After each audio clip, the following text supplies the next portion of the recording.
嘿，大家好，我是 A。那今天呢，我們來跟大家開場跟這個酷狐狸呢，對。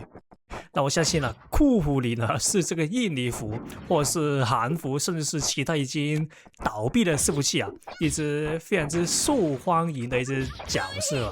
那基本上它的出場率啊一直都不低，對，尤其是這個競技場裡面啊，它的出場率一直都很高。基本上你每打一次一場，都起碼有30次會遇到用酷狐狸的玩家。對，那為什麼會這樣？那其實啊，很大原因也是像之前所說，酷狐狸呢是一隻基礎攻擊力很高的角色，就是他基本上就算他攻擊力加很低，他的打人的 combo 啊也是很痛的。对，那而且啊，還有另一點就是有什麼可以跟他那個基礎攻擊力搭配的一個東西，就是他的那個單英雄 combo。對，因為眾所周知，酷狐狸呢，他的單英雄 combo 啊非常之多。那多 combo 這個特點，再加上基礎攻擊力高這個特點啊，就導致酷狐狸這個英雄啊非常之厲害。那基本上你吃他一套，像我現在一樣吃他一套，你的血量就會立馬沒有這個1/3啊，有可能。那而且你也知道，這種主英雄的對戰，尤其是在這個中階段的時候啊，就是技能快好或者是已經好的時候，你是啊為了避免一些被抓到的風險啊，你是不會換英雄了。那意味着什麼？意味着你會用這個主英雄啊來跟他硬吃他的這個酷狐狸 combo。那個這也是啊主英雄用來當做主英雄為什麼那麼厲害的那個地方，酷狐狸。那對，那而且啊你也知道，主英雄他通常你的攻擊力啊，你的防禦力啊都不會超過130吧，我猜。例如說我超雄的防禦力好像只有130左右，那所以說基本上讓他抓到酷狐狸抓到。你主英雄硬吃他的酷狐狸 combo， 那你的血量基本上就差不多見底了。那個就是為什麼酷狐狸呢這麼多人選的個原因之一啊。對，那當然還有什麼那些可以抓地一些 combo， 那種就比較進階一點的那些話題，那就有機會再說。那這次啊，我們就來開場跟這個100等酷狐狸，對，而且啊也是一個穿着裝備比較特別一點的100等酷狐狸打的這一場比賽。對，那他有什麼特點？那個穿着，那個穿搭，那很明顯，你看到他的披風，他是用這個功夫熊貓披風，那不知道為什麼，那很少見。那酷狐狸來說啊，通常都是用巫妖披風啊、絕望匕首啊，甚至是這個寄生蟲那個披風也看過。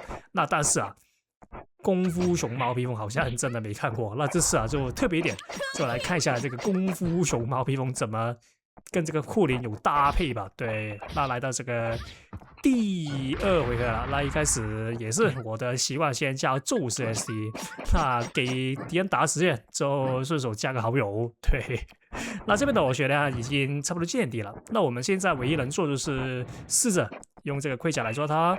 那血量被對面拉開的時候，我們唯一能做的就已經不是在依靠這個你的技能夠多厲害了，因為血量不夠，那就意味着你的容錯率低。容錯率低的話，你就要用技能來把這個血量慢慢的收縮，就是導致兩邊血量都變得差不多，那我們打起來才有優勢。所以說你看到我現在就像跳這個叉叉一樣，我們一起有點拉扯的成分在。那這邊的可以，那這邊的我抓到他，那個血量就拉起來了。OK， 這邊抓到他這隻，他好像沒有41，那這邊乘勝追擊。那這邊應該是有消到技能的，只是我剛才那個布卡不小心踢了他一下，導致那個狀況好像沒消到。那其實應該是有消到的，我這邊啊抓到，那直接打下去應該是可以拿下這一回合。那不錯，那來到這個第3局啊，那其實也是啊，一開始先小心他的矛。OK， 那如果被他矛抓到的話，這一開始，尤其是一開始啊，如果你發現他的 combo 好像連的好像蠻厲害啊，就是他的 combo 基本上就沒有失手的空間的話，那我建議你啊，被他抓到，立馬換這個防禦英雄。對，因為啊，酷狐狸的 combo 如果被抓到啊，真的不容小覷啊，一抓到你的血量基本上就立馬沒有1/3，對，就是這麼誇張。那這邊呢可以啊，那我的血量還被他壓了一波。那這邊的話，我的血量沒了一半。我這邊呢可以，哎呦，那他很明顯就知道一點，就是有些玩家就是他的對手啊，很多人中了這個酷狐狸的矛之後，都會用防禦鍵來嘗試防禦這個矛啊的那個爆炸觸發，因為你剛才可以看到它的矛啊是可以，如果打中敵人，它是可以用這個觸發功能啊來把敵人砍下。那他知道，很多人都知道他這一點，所以說他會直接用這個破防英雄啊來把人破防，然後做到這個類似心理博弈的效果。那這邊呢可以啊，那他剛才那個破防就把一個優勢好好的打起來，導致啊我這局啊基本上就被他壓着來打。OK， 不錯。那來到這個第4回合，那既然知道他庫林啊原來是有這麼厲害的心理博弈的打法的話，那我們唯一能做就是防禦是肯定要防禦的。如果被他那個矛射到的話，那但是我們要怎麼防禦？那其實啊就是一邊防禦一邊離開。對，就是這個是正義隊長。唯一是應該只有這一隊長能做到的事啊，就是一邊防禦一邊的離開他的攻擊範圍。對，那這個也是我推薦使用那個正義隊長的原因了。OK， 這邊的話呢，這個李舜臣啊，那李舜臣的打法就是不要跟他硬碰硬，不停拉距離，像我剛才一樣，不停用那個厲鬼跟這個鳳凰跟這個魔奇跟這個是他的，不停的跟他拉扯啊。那不然的話，你接近他的那個李舜臣，如果被他抓到，那你基本上你就完蛋了。这個就是為什麼我也說過，李舜臣做主流英雄是非常之麻煩的原因了。OK， 這邊呢，哎呦，那不錯。那這邊的話，看決定看他有沒有用一些很奇怪的 combo， 然後再選擇使用裝備。OK， 這邊呢可惜啊。那如果剛才他有打下來的話，抓到他這隻，那他基本上就等於死了，因為他是沒有術士一很明顯這隻。OK， 不錯。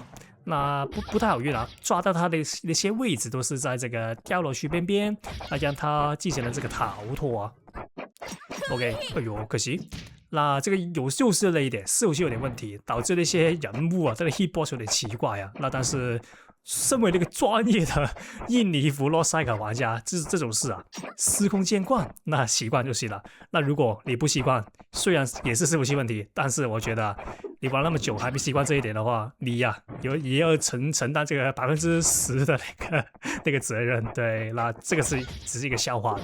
那因為我知道那個 AI 配音是配不到那些搞笑的語氣，所以我要強調一下。對，那但是啊，也是希望那個伺服器可以慢慢的好起來。OK， 這邊被他抓到，那直接冰披風先用，那可以啊。那這邊抓到，那直接給他咒術 SD。哎呦，可惜他的披風也存起來了。那這邊的話其實算是危險，如果他給我一些致命性技能的話，我的血量會被他壓得非常之低。但他可以啊，直接物質打3下，那不算是致命性，但其實也是蠻痛。我這邊準備開9尾頭，因為血量已經不夠了。那這邊抓到 ，OK， 那這邊抓到的話，基本上了就等於完結了。